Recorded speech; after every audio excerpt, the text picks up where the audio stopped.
This morning I'm out taking a look at a field where we had some concerns of some herbicide carryover injury, and I'm looking at the field here today, seeing that the crop's about V3 stage. First notification I had of this field was about 5 days ago, 7 days ago, somewhere in that range. We're giving it a little bit of time to come back out and reassess it, see what we're seeing in terms of injury. As you can see here, we've got some differences within plant height and plant health. The pre-emerge herbicide that was used on beans last year in 2012 would have been prefix. So of course we went through some pretty tough conditions last summer, some really hot, dry conditions. Those conditions aren't favorable for soil microbes, which are a big component of what allows for the breakdown of that chemistry in the soil. It really binds to the soil sites, and we need actual metabolic breakdown of that material by soil microbes. Those soil microbes just don't perform very well when it's really hot and dry conditions. So we went into 2013 expecting to probably see some of these issues as we move to more of these chemistries away from just typical Roundup applications to make sure that we get good weed control. Some of these chemicals are suspect for a little bit of crop injury if we don't get the degradation of those products within the soil prior to rotating to our next crop. So that's what we're seeing here, and a lot of the symptoms that we're seeing from the prefix would line up with the active ingredient Fomesafen. So when we look at some of these plants, we can see that we've got some of this characteristic interveinal striping. You can see some of that in there, as well as the broken, weakened, and browning midrib. So we're going to see that component here, and that's characteristic of that Fomesafen injury. Now on the label for prefix or use of Fomesafen within eastern part of Kansas, we're at 2 pints per acre for prefix.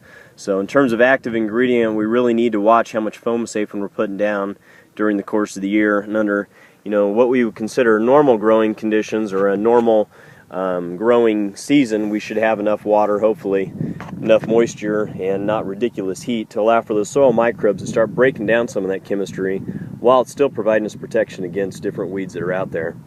We didn't see that in 2012. Of course, we had some really hot, dry conditions, so it kind of set us up for a perfect scenario to where even though prefix or Fomesafen generally has about a 10-month rotational interval from time of application to going into field corn, we're seeing that we're seeing injury beyond that 10-month interval just based on not getting that degradation and that breakdown of those chemistries within the soil by the soil microbes.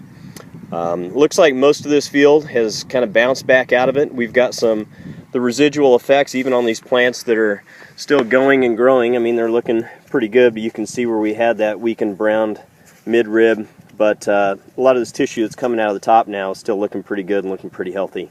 But we've also got plants that are not too far away, adjacent plants that are showing still a lot of that kind of buggy whip, but more than that, some necrotic type leaf area and some symptoms that not sure how these plants are going to come back. But this area of the field that I'm looking at right now, I mean, it's pretty confined. It looks like an area where you probably have some sprayer overlap, maybe a boom overlap. So it kind of runs with the rows down the course of this field here. Maybe the soil type is, maybe just a little bit more sandy. It was a little bit drier. It is a little bit on a hill. It kind of slopes off to the side, so that would make that a little bit more suspect for reduced water and probably less activity on breakdown. So nothing unexpected.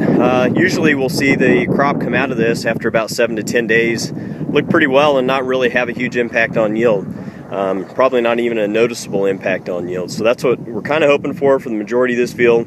But as you can see, this area right here where we run through the center, we've got some plant death and probably some weakened plants that really won't contribute towards yield in the end. So that's a wrap for here, and hopefully this was informative and can help you out as you see some of these situations in your fields.